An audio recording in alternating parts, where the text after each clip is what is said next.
los sacramentos, perdón, no obtienen su eficacia o no obtienen su valor esencial, ni dependen de la fe, no dependen de la santidad, ni de la actividad del ministro que los confiere o de la persona que recibe los sacramentos. O sea, independientemente de la poca fe o la mucha fe, actúan los sacramentos. Doctrinalmente, teológicamente, este principio se llama ex opere operato. Ex opere operato significa que operan por sí mismos y desde sí mismos, por el hecho de que son instituidos por Jesucristo. Ahora, en el caso de los sacramentales, opera el principio ex opere operantis ecclesiae, o sea, que operan por la acción de la iglesia. ¿Por qué? Porque la iglesia recibe de Cristo, que es la cabeza.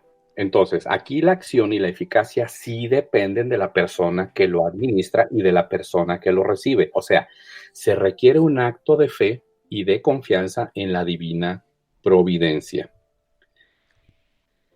Pero también existe otro principio que se llama ex impetratione ecclesiae, o sea, significa que los sacramentales producen sus efectos por la fuerza impetratoria. ¿Qué es eso? Las oraciones, los ruegos y las súplicas de la Santa Madre Iglesia en favor de sus hijos o de quien se acoge a ellos.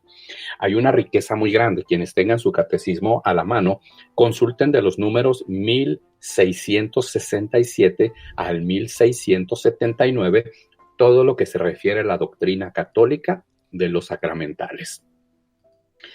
Entonces, en español, en castellano, tenemos un dicho que dice: lo que nos aplica, nos implica. Exacto. Se los explico. Ay, mira, me salió así como que verso. Lo que nos aplica, nos implica y les explico. Entonces, la gracia santificante nos ayuda en nuestra gracia habitual, que es la gracia ordinaria. O sea, la gracia ordinaria es la disposición que todos tenemos de estar perseverantes en el bien, de resistir las tentaciones, de tener a Dios en nuestro pensamiento, en nuestros actos, en nuestro hablar, etc. Entonces, la gracia santificante ayuda a nuestra gracia habitual, la fortalece. Y nuestra gracia habitual debe ser motivada por un amor sincero a Dios. ¿Cómo? Usando bien nuestra libertad y nuestra voluntad, orientando nuestra razón y nuestra fe en la dirección que Dios nos indique. Y aquí un punto. No debemos exigirle a Dios que nos dé así sin más, sin nosotros luchar contra los vicios y si vivimos en la pereza espiritual. Entonces, primero, es un acto de fe, sí, es una gracia. Gracia significa gratis porque es un regalo de Dios, pero también exige nuestra libertad, nuestra voluntad, nuestra razón y nuestra fe, amoldándonos a la voluntad de Dios, porque mucha gente en su pensamiento está de que utiliza los sacramentales de que, si ya traigo esto, entonces Dios está obligado en venir y yo no tengo que hacer nada. Exacto. Entonces hay que luchar contra los vicios y contra la pereza espiritual. Hay muchísimos sacramentales que nosotros debemos de tener y usar, pero mucho ojo. Solamente los puedes adquirir en las librerías católicas o en las tiendas parroquiales. Es lo más adecuado. ¿Por qué? Porque también hay muchas botánicas, hierberías o tiendas esotéricas que lo mismo te venden imágenes de Buda, de dioses egipcios, que la imagen de San Francisco de Asís. Recuerdo cuando cuando me fui a hacer una investigación a Sedona, Arizona. Es un lugar hermoso, es uno de los lugares más hermosos del planeta Tierra, pero también está muy contaminado por la nueva era. Entonces entré a varios lugares y claro que salí contaminado espiritualmente, pero entré a un lugar que se llama New Age Center. Es como un Walmart, pero de la nueva era. Oh, wow. Entonces me fijé que tenían secciones así de todo, desde las más inocentes en apariencia o las más tontas, como los cristalitos, los cuarcitos, los amuletos, etcétera, hasta ya las secciones de satanismo para hacer magia negra, etcétera. Pero tienen ahí una habitación que le llaman el cuarto de la meditación, donde hay imágenes de Buda y hay imágenes de santos católicos y de ángeles. Entonces mucha gente entra y pues ahora sí que le pueden rezar a cualquiera, ¿no? Y venden imágenes religiosas, crucifijos, imágenes de la Virgen, de San Francisco de Asís, del Padre Pío, etcétera. Bueno, entonces las imágenes católicas, los sacramentales católicos solamente en tiendas católicas y en librerías parroquiales. Ahora, no toda imagen religiosa es un sacramental. ¿Cuándo se convierte en sacramental? Cuando es bendecida por un sacerdote o cuando tú la usas con el propósito de tener más devoción en Dios.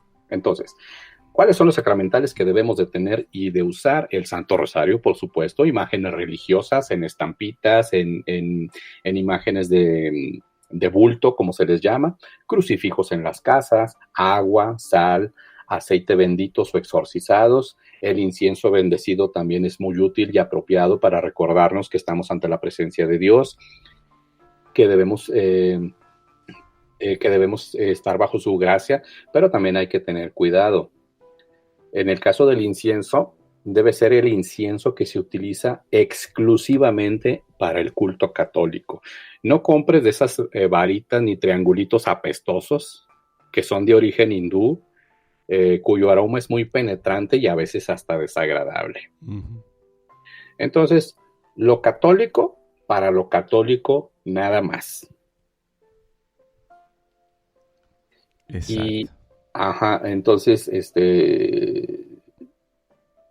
mucha gente confunde. Ahora voy a explicar lo que son los amuletos y talismanes. Mucha gente piensa que por el solo hecho de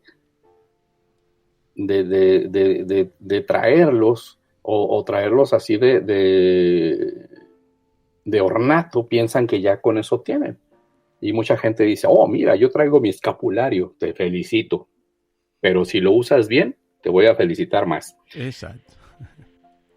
Y sobre todo el beneficiado vas a ser tú.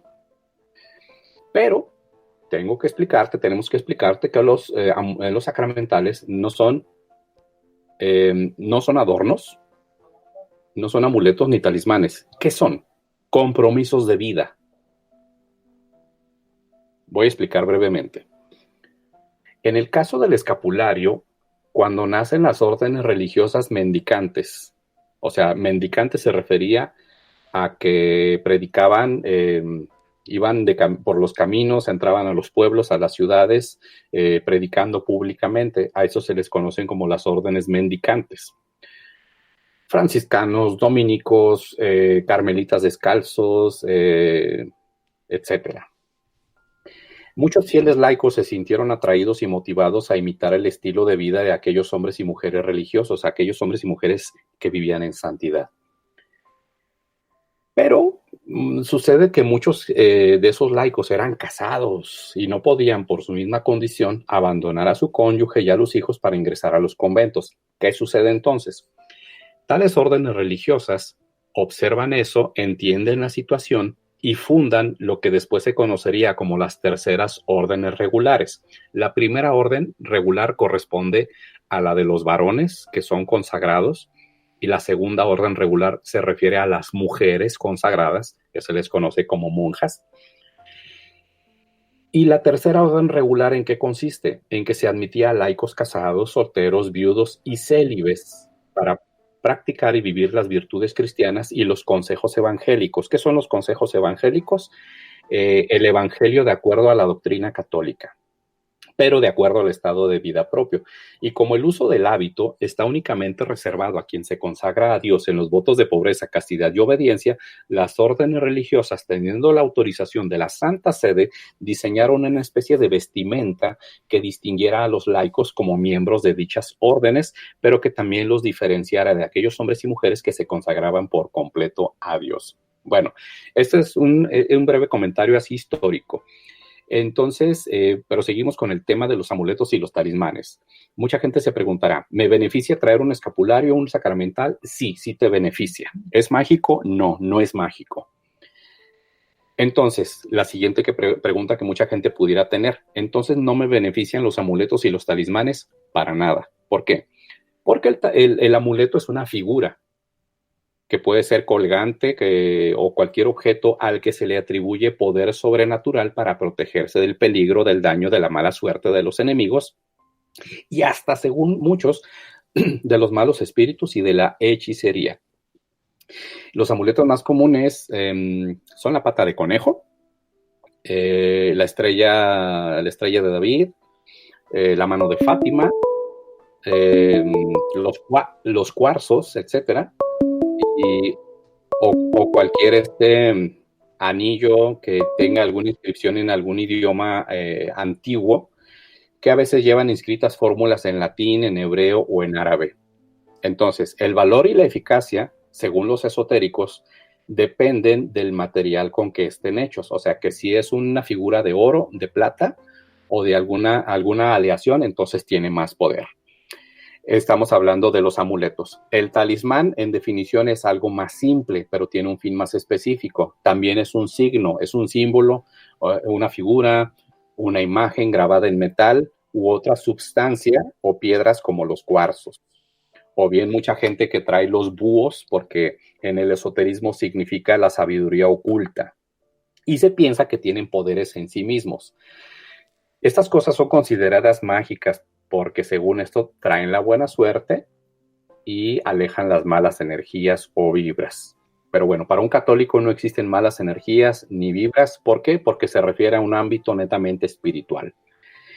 Y el amuleto sirve para provocar un mal o hacer un bien. Y quien los trae cree que mediante fórmulas o rituales obtiene poderes.